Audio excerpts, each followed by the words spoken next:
Buenas tardes, mi nombre es Rogelio Mardones, soy representante de la empresa Compo Expert Chile Fertilizantes y hoy comparto con ustedes una ponencia de mi autoría y que lleva por título Parámetros técnicos que definen máxima eficacia en un fertilizante granular y también en los hidrosolubles. Para comenzar, vamos a hablar sobre algunas definiciones importantes sobre los fertilizantes. Vamos a hablar sobre la clasificación correcta que consideramos desde el punto de vista Compo Expert para los fertilizantes que son aplicados para nutrir cultivos vía raíces, o sea, no foliares, ¿ya? Vamos a hablar de los fertilizantes que erróneamente llaman cristalizados, que para nosotros son los hidrosolubles, cuyo uso específico es el fertirriego, la hidroponía. Vamos a hablar también de los fertilizantes que erróneamente se llaman granulares, porque para nosotros son fertilizantes de aplicación directa al suelo, y como bien indica el nombre tan explícito, son para aplicar directo al suelo en cultivos que no poseen riego localizado o de goteo, como le llaman, ¿ya? Para aclarar este punto, nos vamos a referir por qué cristalizado no es un nombre correcto para los hidrosolubles. Primero que nada, como ustedes pueden ver en esta lámina, hay una foto de un cristal de calcita, carbonato de calcio, cuya solubilidad en agua es 0,001 gramos por litro, o sea, insoluble. Y sin embargo es cristalizado. Y aquí les traigo otro ejemplo más extremo aún, donde este es un sulfuro de fierro, o mineralógicamente hablando pirita, cuya solubilidad es 0,0000, y ya da lo mismo los ceros porque es insoluble, y como ustedes pueden ver, hay un cubo perfecto, está cristalizado. Así que la cristalización es un ordenamiento de los átomos, nada más. No tiene que ver con que si es soluble o insoluble, ¿ya? Así que, ¿por qué importantes las definiciones? Para que todos entendamos lo mismo, ¿ya? En este caso había un cliente, les voy a dar un ejemplo concreto y real, que no tenía clara esta diferencia, ¿ya? Y en este caso, este cliente necesitaba para fertirriego fosfato monoamónico. Entonces, en aquel momento, le cotizó fosfato monoamónico, ¿ya? Y tenía dos opciones, granular o granulado a $500 la tonelada. Esto es harto año atrás, porque obviamente este producto no vale eso hoy día, pero es un ejemplo. Y le dijeron fosfato monoamónico cristalizado, $1.100. Entonces él astutamente dijo, ¿por qué voy a pagar el doble por un fertilizante porque venga cristalizado? Y lo que ocurrió, y ahí entendió la diferencia. El cristalizado está refinado lo suficiente como para extraer todos los materiales insolubles o que le van a obstruir los filtros, el material destructor de filtros, que en el fosfato monoamónico supera el 10%. Y ese 10% es lo que explica toda esta masa de insoluble que queda al fondo y por lo tanto no es apto. Y ahí entendió la diferencia, que los que son para fertirriego son de mayor valor. No sirven los otros de aplicación directa al suelo para fertirriego. Ahí entendió la diferencia, pero le costó caro. ¿Ya? Entenderlo me refiero. ¿Ya? En general, los fertilizantes de aplicación directa al suelo, nosotros tratamos de ser explícitos en ese uso y creemos que el nombre no deja espacio a la duda. Mal podría alguien ocurrirse usar un fertilizante para aplicación directa al suelo para fertirriego y viceversa. Creemos que con ese nombre queda absolutamente claro, no hay que ser especialista para entender su uso. Entonces, en lo que es calidad, dentro de los parámetros físicos y químicos, en el caso de los parámetros físicos de un fertilizante que es para aplicar directo al suelo, revisaremos 6 puntos en qué fijarse y cuál es su implicancia. Dentro de los parámetros físicos, lo primero es la granulometría. Debe ser homogénea, ya explicaremos por qué. Y el ideal es que el 80% de sus gránulos estén entre 2 y 3 milímetros. No es bueno que sean gránulos muy pequeños, como tampoco que sean muy grandes. Ya explicaremos por qué. También es importante que el fertilizante granulado o de aplicación directa al suelo, sus gránulos sean muy resistentes a la fractura, es decir, que sea un grano duro, no que sea fácilmente disgregable. Ya voy a explicar por qué. Tercero, un parámetro muy importante y que nadie pregunta, y es el contenido de finos, polvo, como le llama la gente, ¿ya? Y lo ideal es que sea menos del 2%. Si supera ese valor, habrán problemas y muy graves de aplicación, ya lo van a entender. O sea, no más de 20 kilos por tonelada de polvo, no más. Ya van a entender por qué problema ocurre si esto sobrepasa este valor. Cuarto punto, deben estar libres de materiales extraños, provenientes de contaminación cruzada en transporte, almacenamiento a granel, que es muy común en fertilizantes de bajo valor. Quinto, el fertilizante, en lo ideal, sobre todo hoy en día como están de alto valor, por las razones que todos conocemos, el envase debería ser lo suficientemente hermético como para poder mitigar la absorción de humedad ambiental. Ya lo vamos a explicar. Y el fertilizante debe fluir por las máquinas abonadoras y por lo tanto no debe tener tendencia a aglomerarse y formar masas aglomeradas que nosotros en Chile le llamamos colpas o terrones o eso, ¿ya? Así que los fertilizantes de alto valor cumplen estos parámetros de forma muy positiva y los de bajo valor claramente tienen falencias en este tipo de parámetros. Dentro de los parámetros químicos en los fertilizantes de aplicación directa al suelo revisaremos al menos 7 puntos. El primero es que el potasio que aporta este fertilizante contenga la menor cantidad de potasio que derive de cloruro de potasio. Y por tanto, para cultivos sensibles al cloruro, entendiendo que hay algunos que no son tan sensibles, pero en los aquellos sensibles, lo ideal es que el fertilizante aporte menos de 2% de cloruro total. En el caso del fósforo, lo importante es que sea soluble al agua al menos en 80%, y esto nadie pregunta. Y eso es tan importante en suelos de pH mayor a 6,5. Si es menos que esto, no cumple su función como fertilizante, así de simple. Y sin embargo, nadie pregunta esto. Bueno, esta charla tiene que ver para precisamente poner esta información a su disposición y que la puedan comprender. El magnesio debe ser soluble al agua, mayor al 80%, y para lograr eso, debe derivar exclusivamente de sulfato de magnesio a lo menos. No caldolomita, no óxido de magnesio, más aún en suelos de pH mayor a 5,7. El nitrógeno, si va a ser ureico, debería ser lo más bajo posible, especialmente en aquellos fertilizantes que ustedes aplican encima del suelo, en cobertera, y que ustedes no tienen la certeza de cuánto tiempo va a transcurrir para que pueda ser incorporado este fertilizante con una lluvia o con un riego de pivote central. Bueno, ahí ustedes pueden encontrar un poco más esa situación, pero en aquellos cultivos donde dependen del agua y lluvia, realmente les voy a explicar por qué es tan importante que ese nitrógeno ureico sea muy bajo, ojalá inexistente. ¿Ya? Quinto, el balance acidez-alcalinidad debe ser acorde al tipo de suelo, especialmente en suelos de pH menor a 5,7. En aquellos tipos de suelo, el índice de acidez por kilo de nitrógeno debería ser más alto que menos 1,8 kilos de carbonato de calcio por kilo de nitrógeno. Deberían ser menos ácidos en buenas cuentas. ¿Ya? Ahora, si el fertilizante va a contener nitrógeno ureico, en lo ideal debería incorporar tecnología de inhibidor de ureasa. ¿Ya? Esto puede reducir la pérdida en 40% de la que ocurre realmente cuando transcurren más de 5 días, cuando el nitrógeno está encima sin incorporarse con agua y lluvia. La gente normalmente no maneja por cuánto se pierde de nitrógeno ureico por volatilización cuando queda encima sin incorporar con aguas de lluvia. ¿Ya?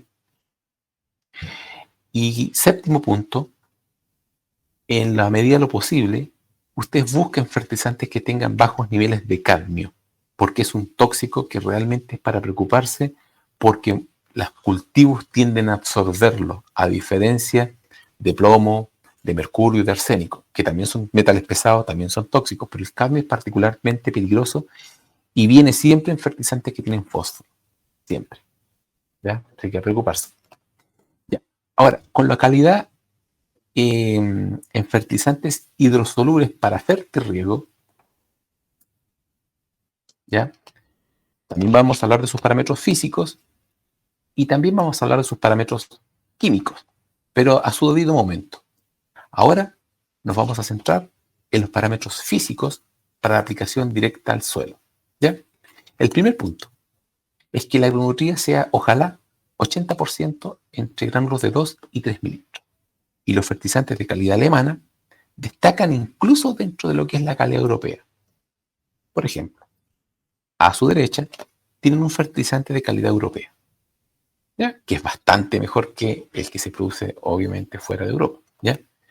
Pero si ustedes lo comparan con un fertilizante producido en Alemania, se van a dar cuenta, o en este caso, para ser más explícito, de Compo Expert, la homogeneidad que tiene la agrometría se destaca notablemente incluso por sobre sus pares en Europa. y es porque hay un cuidado en aquello. Y les voy a explicar por qué es tan importante. Por ejemplo, en países como el nuestro, Chile, por ejemplo, les presento fotos de dos mezclas físicas hechas con fosfato monoamónico granulado en la misma proporción, y lo único que cambia es el acompañante. En este caso es urea granulada y urea perlada. La urea perlada es de gránulo más pequeño, 1 milímetro menos en promedio que la urea granulada. Y como pueden ver a su izquierda, se puede ver claramente cómo la mezcla no se ve homogénea. En cambio, en la que está a la mano derecha, los gránulos de tamaño entre ellos se parecen bastante más y la mezcla queda más homogénea. Por tanto, cuando usted compra una mezcla física, claramente va a ser de mayor valor aquella donde los gránulos son de tamaño más parecido entre ellos. Queda mucho más homogénea. Y por tanto, como el cultivo entiende un NPK, queda claro que obviamente mientras más homogénea sea, los cultivos son nutridos en forma más equilibrada, claramente. Y por tanto uno se hace la pregunta, ¿los fertilizantes que están a su izquierda son los apropiados para el siglo XXI? Claramente no.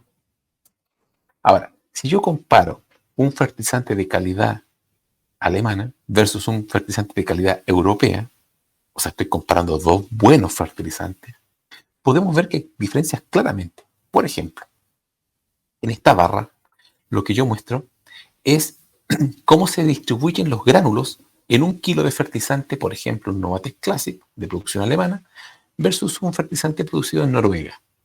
No voy a decir la marca, pero cuando dije Noruega ya estamos claros quién es. Si ustedes se fijan, los fertilizantes de que se producen en Noruega tienen una tendencia a gránulos más grandes y bastante más grandes. En cambio, los de compost se mueven entre 2 a 3,5 milímetros de diámetro. O sea, ahí concentra la mayor cantidad de sus gránulos. ¿Ya? Y para que usted tenga una idea en qué afecta eso, miren, 1 kilo de Novatex Classic contiene más o menos 39.800 gránulos. En cambio, el otro fertilizante de calidad europea, pero no alemán, ¿ya? 1 kilo, solo 21.000 gránulos. Y ustedes dirán, ¿y eso en qué afecta? Bueno, afecta lo siguiente. En que cuando los gránulos son de una homogeneidad y entre 2 y 3 milímetros, ¿ya? Se fertiliza un mayor volumen de suelo, lo que escuchan. En este caso, este fertilizante, si lo llevamos a metros cuadrados, en el caso del europeo, pero no alemán, más o menos una tonelada de este fertilizante fertiliza adecuadamente más o menos 210 metros cuadrados, más o menos. En cambio, la superficie de contacto que tiene en este caso el Novatex Classic es el equivalente a 275 metros cuadrados. No es que fertilice 275 metros cuadrados, eso que quede claro, es que el área de 1 kilo, de una tonelada, el área de los gránulos son 275 metros cuadrados y el otro solo 210 metros. Entonces, de ahí radica la importancia que efectivamente los gránulos tengan un tamaño no excesivamente grande, porque la superficie de contacto es menor. Por tanto, en este caso, el fertilizante que tiene más superficie de contacto se incorpora más rápido. ¿Ya? ¿Y cómo queda una aplicación de 700 kilos por hectárea? Así. Es una aplicación habitual con trompo abonador y queda bastante homogénea, producto precisamente que sus gránulos son de un tamaño apropiado y muy homogéneo entre ellos. ¿Ya? Ahora, alta resistencia a los gránulos a la fractura, que sea grano duro. En este caso les voy a presentar una mezcla física a su derecha, de buena calidad, que tiene menos de 0,8% de finos. Esto es una mezcla, una 14-20-16, versus que a la izquierda tienen la misma mezcla, una 14-20-16 de NPK, pero con 4% de finos. Y fíjense, si ustedes se dan cuenta, voy a activar el puntero, se dan cuenta cómo se percibe el molido que le llaman, o el fino. ¿Ya? Ahora, ¿por qué es tan importante que esto no sobrepase el valor que indiqué de 0,2%? Ya voy a indicar por qué. En el caso de Novatex, los gránulos son tratados con un tratamiento térmico para que, bueno, entre otras cosas, para que sea un gránulo bastante firme, bastante duro, pero que se incorpore fácil con agua, cuando cae el agua lluvia, cuando va a ser el riego, No hay problema en eso, no es que no se incorpore por ser duro, no confundan cosas, que sea resistente mecánicamente, pero se incorpora tan fácil como los otros, ¿ya?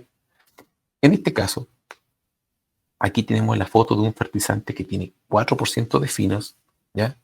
Versus un fertilizante como Novatex Classic que tiene 0,3% de finos, o sea, menos de 3 kilos por tonelada. Ahora, esto es importante que ustedes no busquen el 0,0% porque eso no es posible, ¿ya? Hay que buscar que no sobrepasen un cierto umbral, ¿ya? Y nosotros, en general, decimos que hasta 2%, digamos, es razonable. En el caso de Novatex, 0,3%. O sea, claramente es un fertilizante excepcionalmente bueno en ese sentido, ¿ya? Ahora, hemos medido finos en otros fertilizantes y en este caso una mezcla nacional en Chile, por lo menos, mostró 40 kilos por tonelada de fino. O sea, si habíamos dicho 2%, o sea, excede más del doble la cantidad máxima. Este es un fertilizante de calidad europea y se ve que tiene 10 kilos por tonelada, o sea, cumple holgadamente. Y en el caso de Novatex Classic, apenas 2 kilos de fino. O sea, realmente sobresaliente, ¿ya? No busquen nunca el cero porque eso es imposible, así que para que estemos claros. ¿Y en qué se traduce aplicar este tipo de fertilizantes con mucho fino? En estas fotos muy buenas que tengo y que me han regalado clientes. Este fue una urea con más de 3% de finos y se empiezan el diámetro de la bajada del fertilizante se empieza a reducir. Y eso no es positivo porque los cultivos terminan siendo fertilizados con menos kilos por hectárea. Esta es una muy buena foto que me regaló un cliente donde se puede ver la estela de polvo que va liberando la aplicación del fertilizante. Ahí le hice un zoom. Ahora, el otro punto es libre de materiales extraños por contaminación cruzada. Esta es una muy buena foto que yo les traje de cómo es el efecto cuando se traen a granel. Si el barco antes no estaba bien limpio, claramente este fertilizante va a quedar contaminado con lo que está en el fondo. En este caso, el fertilizante se almacena a granel y se contamina con todas las otras pilas de otras materias que no necesariamente son fertilizantes, vaya uno a saber qué. Entonces, obviamente almacenar a granel es barato, pero tiene todos estos problemas. Y en el caso de Compo, un fertilizante de calidad alemana como lo que ustedes acceden, ya no se almacena a granel. Y para evitar la contaminación cruzada, se almacena, como ustedes pueden ver, en Maxibar. ¿Ya? Ahora, el envase que sea hermético o lo suficientemente hermético, porque tampoco busquen algo impermeable al agua, eso es imposible también, pero por lo menos que sea un envase que permita reducir claramente la absorción de humedad. Y en esta foto muy buena que tengo, pueden ver cómo estos fertilizantes están envasados en un saco de polipropileno cosido con hilo, o sea, tiene muchas entradas de aire, y el fertilizante era un poco higroscópico, o sea, tiene afinidad con el agua ambiental y empieza a juntar agua, como llaman. Y aquí hasta un zoom como está goteando. Ese fertilizante no se puede aplicar con tractor porque está hecho un terrón duro, así que no hay caso, perdió su calidad física para poder aplicarlo. A ese punto es muy importante y la gente no le da mucha atención.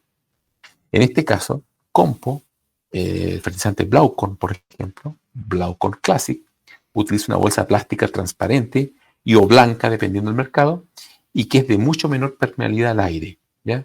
Y el saco es sellado por termofusión y no tiene costuras de hilo. Y eso tiene un valor, obviamente, lo hace una máquina bastante más sofisticada que una máquina de coser, ¿cierto? Ahora, ¿de dónde viene la tendencia a aglomerarse los fertilizantes y formar estas masas duras o colpas o terrones? Y es que cuando el fertilizante absorbe humedad, se empiezan a formar por compactación estas masas y una vez que se pone muy dura, no hay cómo aplicarlo por tractor.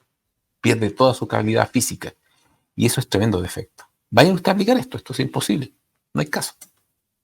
¿Y qué pasa? Que si uno de estos terrones cae en una boquilla del abonador, pasa en esta donde quedan hileras sin fertilizar, hileras completas. Así que ese punto era tan importante. Parámetros químicos en fertilizantes de aplicación directa al suelo. Lo primero es que el potasio, ojalá, si es que el cultivo es sensible al cloruro, el fertilizante tenga menos de 5% cloruro final. Ahora, si el cultivo es tolerante, probablemente no haya problema, pero por lo menos en cultivos sensibles, como por ejemplo un aguacate, ¿ya? Obviamente que es deseable que ustedes utilicen fertilizantes que sean de muy bajo contenido de cloruro, ¿ya? Y aquí les voy a dar un ejemplo. No busquen 0,0% cloruro en fertilizante, eso es imposible, así que no pierdan tiempo en eso. Preocúpense de que no pase del 5%, ¿ya? sobre todo en cultivos sensibles al cloro. Preocúpense de eso, ¿ya? Por ejemplo, el sulfato de potasio que se utiliza para hacer fertilizantes y el cloruro de potasio, poca gente sabe que el cloruro de potasio tiene 49% de cloruro.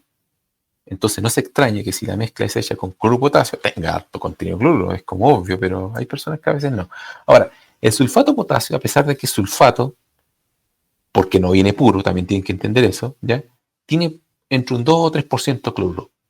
¿Y por qué si dirá alguien es sulfato? Es porque no está puro.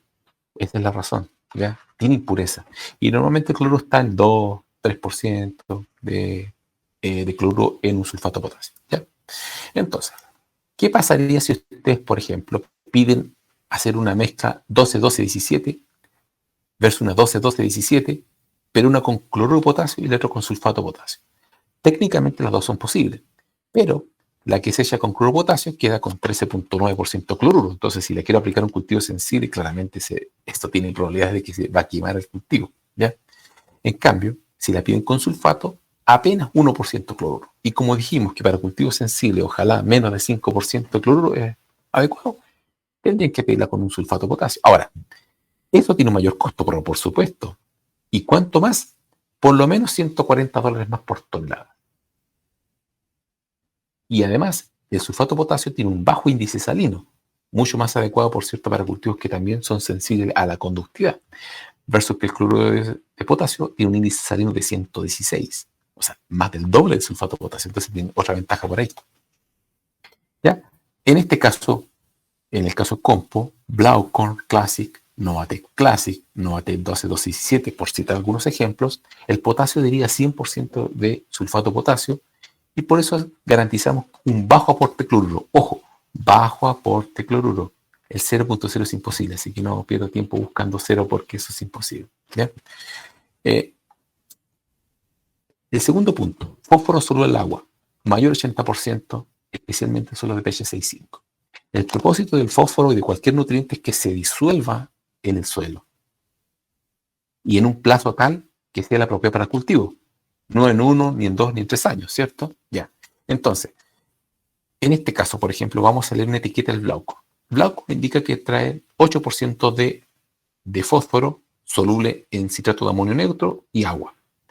Y aclaran que de ese 8.4, 6,4% es soluble al agua, directo, ¿ya? O sea, estamos hablando de un fertilizante que tiene casi 80% de su fósforo soluble en agua. Y como bien me he indicado que 80% sobre eso ya es muy bueno, claramente aquí estamos hablando de un fertilizante que hay un cuidado en usar una materia prima soluble al agua. Y son de mayor valor, por cierto. Ese es el punto. En el caso del magnesio, misma cosa. Hay empresas que usan fuentes de magnesio insoluble al agua que son muy baratas, como la caldolomita, o el propio óxido de magnesio, que sí existe como insumo, ¿ya? No confundir con la expresión óxido de magnesio de todos los fertilizantes. Para aclarar ese punto, se han preguntado si es que el nitrato de magnesio tiene 15,5% de óxido de magnesio, y a veces me preguntan, ¿y cómo viene el magnesio ahí? Y le digo, pero si lo acabas de decir, nitrato de magnesio, tiene un nitrato.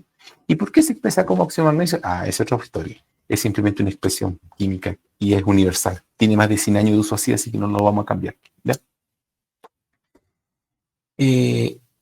Dentro de los parámetros químicos, el tercer punto es que el magnesio, como expliqué, bueno, sea soluble al agua. Y aquí yo les voy a mostrar, por ejemplo, cuánto más valor tiene un fertilizante que tenga en este caso, el magnesio soluble al agua, el potasio soluble al agua, el fósforo soluble al agua. En este caso, vamos a comparar, esto está comparado a precios de hoy, ¿ya? A precios de marzo del 2022.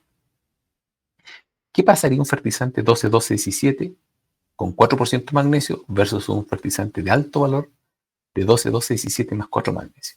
Por ejemplo, el de bajo valor, ¿cuánto porcentaje de nitrógeno libre de urea tiene? 0, o sea, está hecho con urea. En cambio, uno de alto valor, 100% es libre de urea. En el de bajo valor, ¿cuánto potasio, por ejemplo, libre de cloruro potasio tiene? 0, o sea, es puro muriato.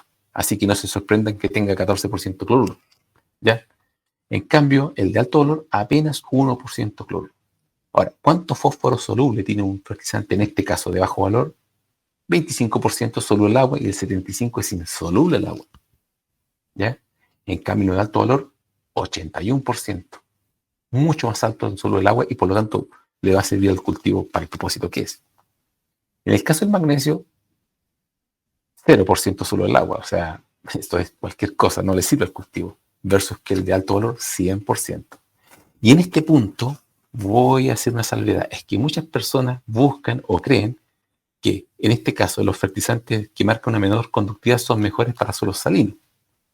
Y claro, si el magnesio es insoluble al agua, si el fósforo tiene una muy baja solubilidad al agua, es evidente que va a marcar baja conductividad porque simplemente no es disponible.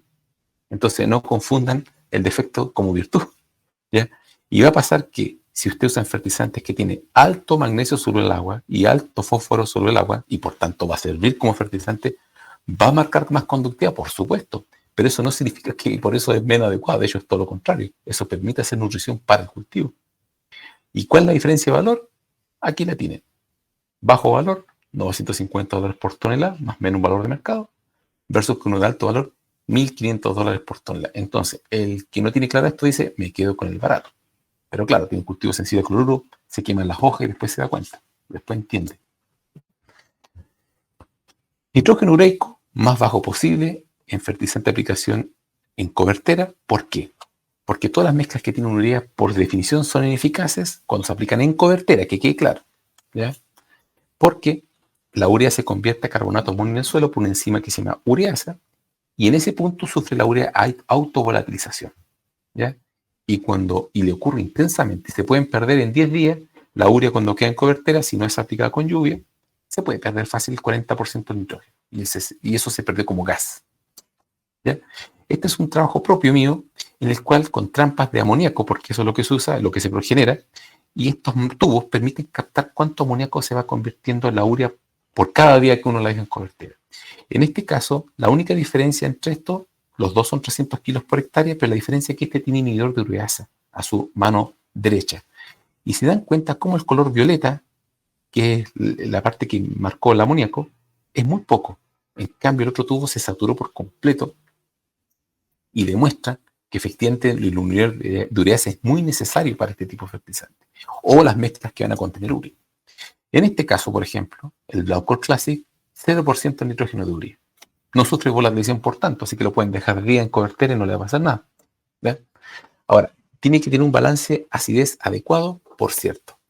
Y la acidez es la suma de la acidez instantánea, fisiológica y latente. Y ahí sale el famoso índice a acidez basicidad. Lo que poca gente sabe es de dónde salen esos valores. Y esos valores salen de un único estudio que se ha hecho a nivel mundial y lo hizo Pierre en el año 1928. Es la única referencia hasta el día de hoy que hay. Y estos famosos índices que todos conocen, poca gente sabe de dónde salen de este trabajo de Pierre del año 28. Y permiten saber si el fertilizante es de reacción ácida o alcalina. Los de signo negativo son ácidos y los de signo positivo son alcalinos. En este caso, el nitrato calcio es de reacción alcalina en el suelo, el superfosfato triple neutra, el fosfato monoamónico es muy acidificante, en fin. ¿Ya? Ahora, los fertilizantes de aplicación al suelo ojalá con inhibidores de ureasa si es que van a tener urea, o bien que no tengan urea, ¿ya? Pero las mezclas monograno de bajo valor siempre tienen urea porque es barata. Y en el papel queda con un valor alto, pero en la práctica de poco efecto fertilizante, ¿ya? Y lo último, niveles de cadmio que ojalá sean menores a 10 gramos por tonelada de fertilizante, ¿ya? El cadmio, no se olviden, es el más tóxico de los cuatro, o el más peligroso, más que de los cuatro metales pesados que normalmente se mencionan, ¿ya? Es el más tóxico en este caso, ¿ya? Y ya en Europa hay preocupación que el cadmio es un asesino silencioso escondido en fertilizantes con fosfato. El cadmio siempre se asocia a fertilizantes de fósforo, ¿ya? En este caso yo les voy a mencionar, por ejemplo, un fertilizante que se comercializa en Chile, versus Notex Classic. En Chile tiene niveles de cadmio de... aquí está. Tiene 46 gramos por tonelada de cadmio. Este fertilizante tendría luz roja en Alemania. No se puede comercializar porque excede la norma alemana precisamente que le permitiría máximo 11 partes por millón. Esto tiene 46. No se puede comercializar en países como Europa o Alemania en este caso. Novatec Classic viene de Alemania y ¿cuánto cadmio tiene? Tiene 1,5 partes por millón. La diferencia. Y eso se hace porque con rocas fosfóricas que tienen tratamientos especiales muchas veces para remover los metales pesados. Esa es la razón. Y eso es de más valor, por supuesto. Y ahí sí, finalizamos el ciclo de los fertilizantes granulares o de aplicación directa al suelo, que es como nosotros preferimos llamarlo. ¿Ya? Ahora vamos a hablar de los fertilizantes hidrosolubles para fertirriego. Así que si este es tu caso, pon atención.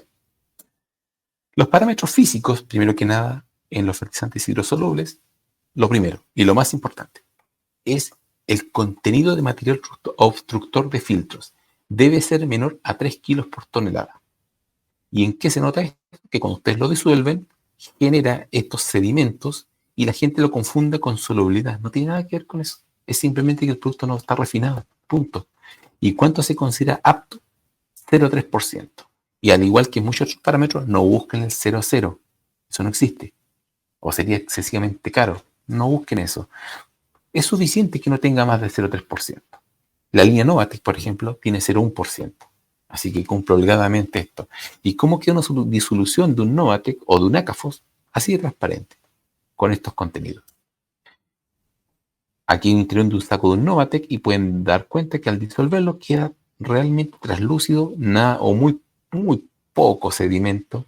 Y eso es por esa razón, por usar materias primas más refinadas. ¿Ya? Otra cosa que la gente confunde, de verdad que mucho, confunde solubilidad con velocidad de solubilización y no tienen nada que ver, pero absolutamente nada que ver. La solubilidad es una constante, una temperatura dada, así de categórico. En cambio, la velocidad es así que cambia en fertilizantes. En este caso, yo le traigo una curva de un fertilizante nitrato de calcio, ¿ya?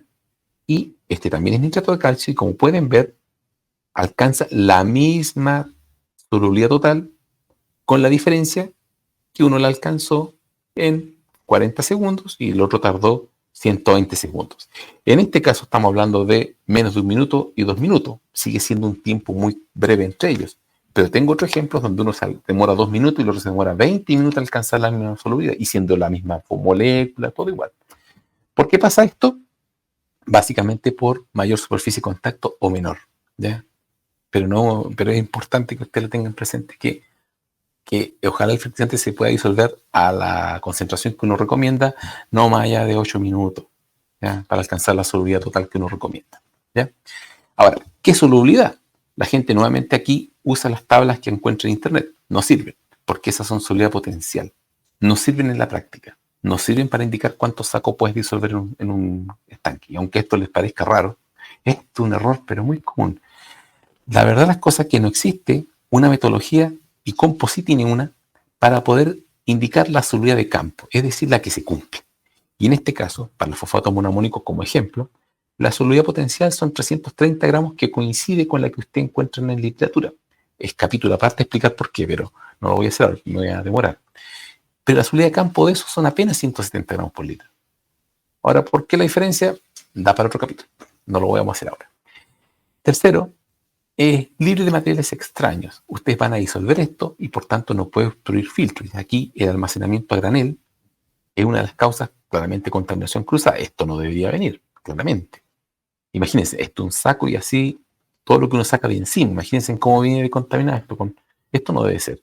Y esto es claramente por almacenamiento a granel. Si no hay otra explicación. ¿Ya? Cuarto, deben ser de bajo nivel de polvo. Sí. ¿Por qué? Porque en general cuando trae mucho fino, ¿y qué se debe entender por fino? Partículas de menos de 0,2 milímetros, porque al momento de la disolución ahí va a sufrir su operario. Va a generar un aire con material particulado que va a ser irrespirable para sus trabajadores. Se va a disolver bien, pero el pobre trabajador va a pagar las consecuencias. Entonces, si usted no le tiene su equipo de protección personal con las trompas adecuadas para filtrar esto, se va a generar una sala de fertirriego con un nivel de polvo. Eso es típico de fertilizantes baratos. Lo ideal es que la granulometría esté en 0,2 milímetros a 0,8 milímetros.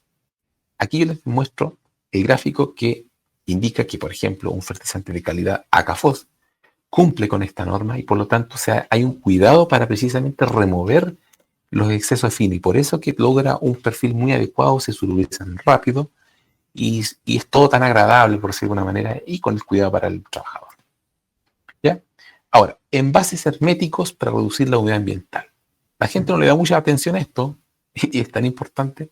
Primero que nada, un envase un poco más hermético o para minimizar este efecto es de más valor. Entonces, empresas que andan siempre ofertando lo más barato, lo más barato, lo más barato, recurren a usar, por ejemplo, estas bolsas de polipropileno tejidas, que son bastante permeables a la humedad, y peor aún, la cosen con máquina con hilo. Esto, la verdad es cosa que si el fertilizante tiene tendencia a absorber humedad, va a durar muy poco y va a pasar esto. Ya voy a mostrar esa lámina. Tienen que tener presente que dependiendo de la temperatura del aire, por ejemplo, si ustedes están en zonas tropicales, es fácil tener 80% humedad relativa a las 12 del día, o tal vez hasta más, 90. Y en este caso, a medida que el aire está más caliente, ¿ya? Y tiene una humedad relativa mayor, mayor la cantidad de agua que tiene. Por ejemplo, a 25 grados Celsius, si el aire está a 25 grados Celsius y su estación meteorológica indica 80% de humedad relativa, significa que en ese momento tiene 18.4 gramos por metro cúbico de aire. Y el agua que está en el aire es la que absorben los fertilizantes. ¿Ya? Y pasa esto. Aquí pueden ver claramente cómo el envase no protegió adecuadamente el fertilizante y que el higroscópico absorbió humedad. Luego pasa lo siguiente. Cuando ya absorbe mucha humedad el fertilizante, comienza la compactación y forman estas colpas. Intenten disolver esta colpa. Si bien es cierto, las colpas no afectan en absoluto la solubilidad. Miren lo que voy a volver a repetir. Esto no afecta en absoluto la solubilidad. Entonces, lo que sí afecta es la velocidad, es decir, el tiempo que ustedes van a tardar para alcanzar la solubilidad que le corresponde a ese fertilizante. Ahora creo que con esto se entiende un poco la diferencia entre velocidad de solubilización y solubilidad. ¿Ya? Ahora, dentro de los parámetros físicos que corresponde en este caso revisar, ya revisamos los 6 puntos, pasaremos a los parámetros químicos. El primero es que tiene que tener un bajo contenido de cloruro.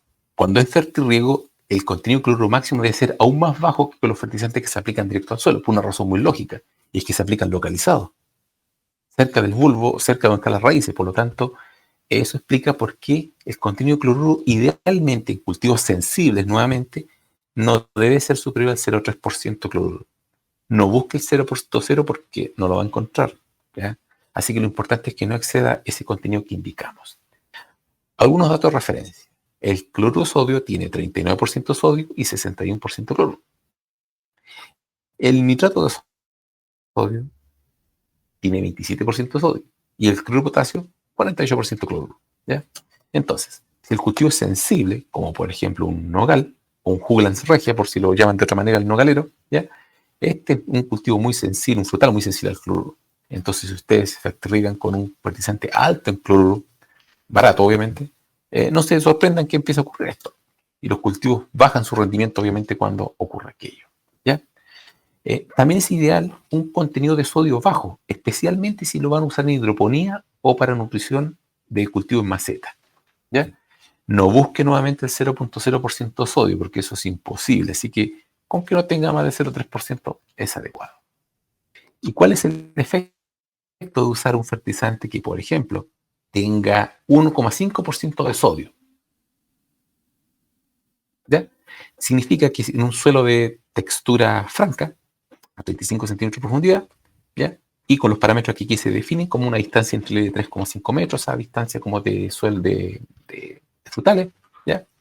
Implica que puede aumentar el sodio en la capacidad de intercambio catiónico en un 18%. Por tanto, 1,5% de sodio en un fertilizante para fertirriego es significativo, por supuesto, incrementa significativo. Y de allí es que se calcula que el fertilizante no debe tener más de 0,3% de sodio. Porque se calcula la inversa. ¿Cuánto sodio podría tener como máximo para que no exceda un cierto incremento de sodio en la capacidad de intercambio catiónico? Y eso. Esa es la razón. Balance, acidez, alcalinidad. Esto es un tema fascinante, pero que por limitaciones de tiempo no lo voy a explicar tanto, pero básicamente ya fue explicado muy rápida en los días de aplicación con la instancia de basicidad, un fertilizante activa acidez. La instantánea, que ustedes miden con un pHímetro, la fisiológica, que es aquella que se produce cuando la planta excreta el protón, y la latente, que es cuando el nitrógeno amonical se oxida. ¿Ya? Así que eso así explicado muy rápido, pero por limitación de tiempo no lo vamos a poder extender más. Pero es fascinante eso. El nitrógeno ureico también debe ser bajo en los fertilizantes hidrosolubles, mucho más aún si ustedes van a fertilizar en hidroponía o en cultivos maceta. En cultivos en suelo, altamente tecnificados de suelo, no es deseable un contenido de nitrógeno urea. O sea, ahí lo ideal es que sea cero. Ahora, para esos cultivos menos tecnológicos de fertirriego, si el fertilizante va a contener urea, es deseable que contenga una tecnología NET, en este caso de CompoExpert, que es lo que nosotros indicamos, para mejorar la eficacia del nitrógeno ureico, porque de no contar con esta tecnología, es muy baja la eficacia del nitrógeno ureico biofertirriego. Se lixiva mucho y por lo tanto es el nitrógeno de menor eficacia. Y para mejorar ese punto es que nosotros sugerimos que ese nitrógeno ureico, si es que va a ir en un fertilizante, tenga con tecnología NET. ¿Ya? Otro parámetro químico importante en los hidrosolubles, que la conductividad eléctrica, obviamente, que es lo que todos ustedes asocian a salinidad, sea la más baja posible. Sin embargo, nosotros lo que indicamos que por conceptos de baja salinidad debería entenderse los que incrementan menor la presión osmótica. Y aquí vamos a entrar en un concepto que yo sé que para todos no lo han escuchado, o en detalle no. Por ejemplo, el fosfato monoamónico cristalizado, su incremento de conductividad a 1 gramo por litro a 20 grados Celsius, la unidad es decisimen por metro, es 0.85, versus con Novatex Solus 1448, 1.12. Para las personas que no entienden la diferencia, van a decir, este es mejor porque es menos salino. Incrementa menos la conductividad, voy a decir. ¿Ya? Sin embargo, cuando vemos la presión osmótica, que es lo que realmente las plantas entienden, ¿ya? Vemos que no hay diferencia. Y como este fertilizante es mucho más eficaz que el fosfato monoamónico, hay que usar menos dosis, hay que usar el 90% nomás del equivalente monoamónico. O sea, finalmente marca menos presión osmótica en la fertirrigación. Correcto. O sea, el fertilizante más adecuado sería en este caso el Novatex Solus 1448. Correcto. ¿Ya? Aquí les voy a mencionar finalmente el último punto entre los parámetros químicos, es que el nivel de cadmio, vean la diferencia que hay entre lo que se comercializa en un país subdesarrollado como Chile, y aquí para no herir susceptibilidades voy a decir directamente mi país, Chile, ¿ya? Se comercializa un fertilizante, un fosfato monoamónico cristalizado, un 12061, con un nivel de arsénico de 150 miligramos por kilo, o 150 gramos por tonelada, que es lo mismo. En cambio, Novatex Solus 1448, que cumple la norma alemana, que es la más exigente del mundo, apenas, escuche bien, 0,33 gramos por tonelada. Compárelo con 150. ¿Ya? Lo que nosotros proponemos es que, por ejemplo, de cadmio no tenga más de 10 gramos por tonelada. ¿Ya? En este caso, nuestro Novatex Solus 1448 tiene apenas 0,1. ¿Ya? Así que esa es un poco la invitación a que se fijen en esas cosas que yo sé que ustedes no lo han instruido, porque me consta, por lo menos en Chile, que en la universidad no se enseña esto, y por tanto son temas que yo sé que son interesantes, novedosos, y que la premura de esta charla es poco acotado, no permite extender a ello, pero quiero por lo menos sembrar la motivación de poder aprender de esto, y yo encantado si en algún momento requieren que ahondemos en alguno de esos temas. Me despido atentamente de ustedes. Yo, Rogelio Mardones, soy una autodidacta en química analítica, cuantitativa, en química orgánica y bioquímica, y además ingeniero agrónomo. ¿Ya?